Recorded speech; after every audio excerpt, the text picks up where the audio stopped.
Bismillahirrahmanirrahim. Assalamualaikum warahmatullahi wabarakatuh.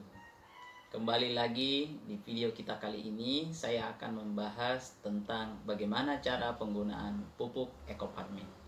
Perkenalkan, nama saya Andi Herwan, Mitra PT Base Eco Racing.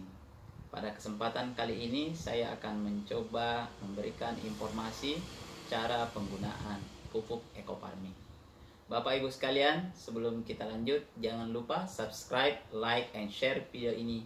Dan insya Allah akan sangat bermanfaat untuk para petani kita di seluruh Indonesia.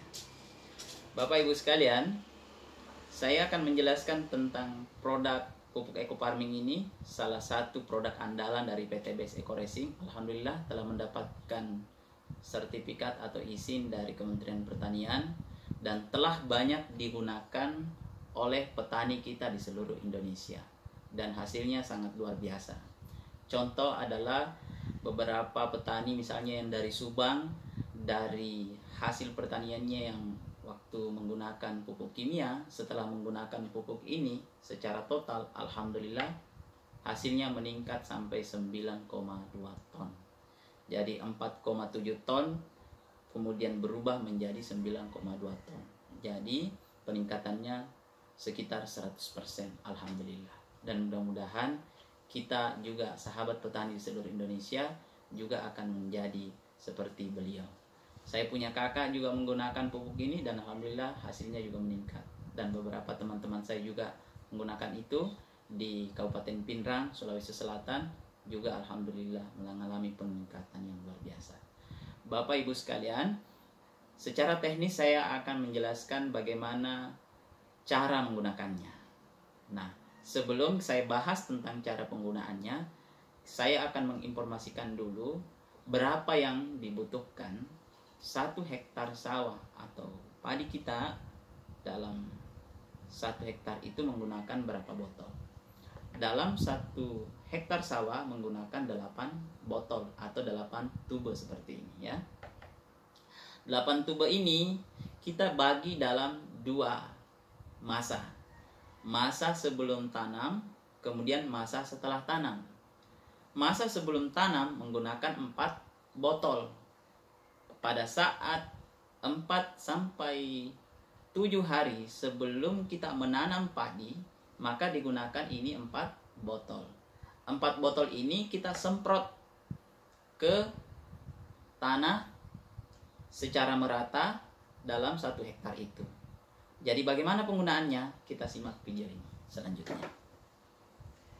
Jadi saya akan jelaskan dulu masa sebelum tanam. Kita menggunakan 4 botol ini. 4 botol atau 4 cawan seperti ini kita masukkan di dalam 1 liter air. Air yang digunakan boleh air tebu, boleh air hujan, atau boleh air biasa. Yang lebih mudah adalah air biasa aja ya. Kita masukkan 4 botol itu, kita hancurkan. Karena ini bentuknya dalam bentuk padat Bapak Ibu sekalian seperti ini, kita hancurkan dulu 4-4-nya. Kemudian kita larutkan ke dalam. Setelah hancur kemudian kita aduk secara merata. Nah, setelah kita aduk secara merata, kita biarkan sampai 15 menit. Setelah 15 menit itu sudah bisa langsung digunakan. Pertanyaannya, kalau lama bagaimana? Nggak apa-apa. Semakin lama semakin bagus. Karena unsur daripada zat yang terkandung di dalam pupuk ekofarming ini mengandung bakteri positif atau mikroba positif. Itu semakin lama tertinggal seperti ini juga akan semakin bagus. Nah, kandungan pupuk ekofarming juga ini mengandung 13 unsur hara. 13 unsur hara ini termasuk di dalamnya ada NPK, ada KCl dan sebagainya. Jadi kita hanya menggunakan pupuk ini saja, tidak perlu pakai pupuk-pupuk yang lain, itu sudah cukup untuk tanaman padi kita. Jadi saya kembali ke air. Ini 1 liter air, penggunaannya adalah untuk 1 hektar.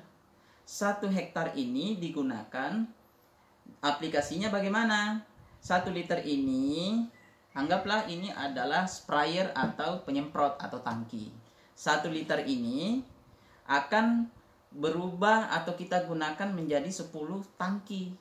1 liter kita jadikan 10 tangki. Anggaplah ini tangkinya. Jadi dosisnya bagaimana? Satu cawan seperti ini kita ambil, kemudian kita masukkan lagi ke sini, kemudian ambil lagi satu, berarti 2 cawan. Jadi satu tangki itu adalah 2 cawan seperti ini kita campurkan. Setelah itu kita pakai menyemprot. Umumnya dalam 1 hektar Bapak Ibu sekalian itu menggunakan 10 tangki. Jadi ini 1 liter untuk 1 kali aplikasi. Penggunaannya dalam 10 tangki. Kemudian 10 tangki itu dimanfaatkan untuk lahan seluas 1 hektar tanah. Oke. Agar supaya lebih mudah dibawa, setelah kita larutkan kita bisa simpan di botol aqua, ya Bapak Ibu sekalian. Nah, itu tadi masa sebelum tanam. Sekarang masa setelah tanam. Setelah kita menanam padi, berarti masih ada 4 botol yang tersisa. 4 botol yang tersisa ini kita aplikasikan masing-masing. Setelah ditanam padinya, 15 hari kemudian kita gunakan 1 tube atau 1 botol seperti ini. Caranya sama, dimasukkan dalam 1 liter air, dilarutkan, diaduk, dicampur secara rata, diamkan 15 menit minimal, sudah bisa langsung diaplikasikan. Kemudian 1 liter air itu penggunaannya untuk 10 tangki. Jadi ini anggaplah seolah-olah ini adalah tangkinya. 10 tangki ini penggunaannya untuk 1 hektar. Ya, ini untuk aplikasi kedua. Setelah itu 15 hari kemudian gunakan untuk aplikasi ketiga. 1 botol lagi seperti ini. Caranya sama, dicampur lagi dalam 1 liter air, dilarutkan, diaduk sampai rata. Setelah itu ini dijadikan 10 tangki, bawa ke sini, dan 10 tangki ini digunakan untuk 1 hektar. Dan begitu seterusnya sampai untuk aplikasi keempat, sampai di aplikasi ke-5. Jadi 15 hari kemudian, 15 hari kemudian, 15 hari kemudian, 15 hari kemudian. Jadi 4 kali aplikasi setelah masa tanam untuk penggunaan 1 hektar sawah. Jadi jumlah total yang digunakan adalah 8 botol seperti ini. Sebenarnya kalau secara SOP dari perusahaan menganjurkan itu menggunakan seperti ini adalah 10 botol. Tetapi untuk mengantisipasi atau meringankan biaya dari para petani kita, maka kita sarankan untuk memakai 8 botol saja. Tetapi SOP resmi dari perusahaan Bapak Ibu sekalian perlu diketahui juga bahwa menggunakan 10 botol. Ya. Oke, selanjutnya yang perlu Anda ketahui adalah bagaimana treatment, bagaimana cara kita memupuk di lapangan. Usahakan pada saat kita memupuk, diupayakan pupuk yang kita semprot itu tidak boleh di bawah terik matahari yang sangat terang. Jadi usahakan mulai dari jam 6 sampai jam 10 pagi. Nah, kemudian setelah itu stop.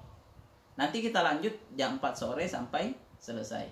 Kalau belum habis juga, nanti hari berikutnya sampai selesai pemupukan itu 1 hektar. Seperti itu Bapak Ibu sekalian. Nah, yang kedua perlu juga dipahami bahwa kita menggunakan pupuk semprot atau pupuk ekofarming ini itu tidak boleh disamakan dengan herbisida atau pestisida. Jadi tidak boleh dicampur 1 tangki dengan pestisida atau herbisida. Karena apa? Kandungan mineralnya atau kandungan mikroba positif yang bekerja di dalam tanah, yang itulah yang kemudian menyuburkan tanah, itu terganggu efektivitas kerjanya. Karena terganggu oleh zat-zat yang mengandung pestisida atau herbisida. Makanya tidak boleh dicampur. Nah, kemudian bagaimana penggunaannya kalau misalnya kita petani juga menggunakan pestisida, menggunakan herbisida, maka yang dilakukan adalah kasih jeda antara 4 sampai 7 hari. Apakah itu sebelum kita memupuk atau setelah kita memupuk? Kasih jeda waktu 4 sampai 7 hari Bapak Ibu sekalian. Nah, upayakan pupuk ekofarming menggunakan tangki khusus. Ya, catatannya usahakan pupuk ekofarming menggunakan tangki khusus, tidak dicampur-campur lagi dengan penggunaan herbisida atau pestisida pada tangki itu. Nah, kalaupun misalnya kita sebagai petani hanya menggunakan 1 tangki atau punya 1 tangki, maka caranya adalah kita cuci sampai bersih tangki itu. Boleh menggunakan air lumpur sampai bersih kita cuci, atau boleh menggunakan air panas supaya zat-zat yang terkandung dalam racun atau pestisida itu mati, sehingga pada saat kita menggunakan eco farming itu sudah tidak terganggu lagi efektivitas kerjanya. Jadi saya kira seperti itu Bapak Ibu sekalian. Mudah-mudahan sedikit penjelasan tentang pupuk eco farming ini bisa dipahami dan semoga bermanfaat. Salam eco farming, lahan subur, petani makmur, majulah pertanian Indonesia. Assalamualaikum warahmatullahi wabarakatuh.